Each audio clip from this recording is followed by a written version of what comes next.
જાંબુઘોડા પંથકમાં લાંબા વિરામ બાદ વરસાદ વરસતા ધરતીપુત્રો ડાંગર રોપાણીમાં જોતરાયા। જાંબુઘોડા પંથકમાં મેઘમહેર થતાની સાથે ધરતીપુત્રો ડાંગરના ધરુની રોપણીમાં વ્યસ્ત બન્યા। પ્રાપ્ત માહિતી મુજબ પંચમહાલ જિલ્લા ચેરાપુંજી ગણાતા એવા અને છેવાડાના આવેલા જાંબુઘોડા તાલુકામાં મેઘરાજા મહેરબાન થતાં ધરતીપુત્રો ખુશખુશાલ જોવા મળી રહ્યા છે। મુખ્ય પાક ગણાતા ડાંગરના પાકના ધરુની રોપણીમાં જાંબુઘોડા પંથકના ખેડૂતો આજે બુધવારના રોજથી વ્યસ્ત બન્યા છે। જ્યારે પાણી ભરેલા ખેતરોમાં ખેડૂતો પરિવારો ઉમંગ અને ઉત્સાહથી ડાંગરની રોપણી કરી રહ્યા છે।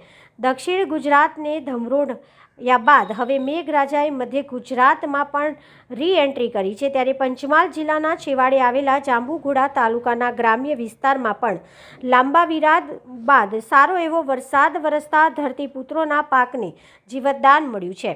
આ વિસ્તારમાં ડાંગરનો પાક મુખ્ય ગણવામાં આવે છે।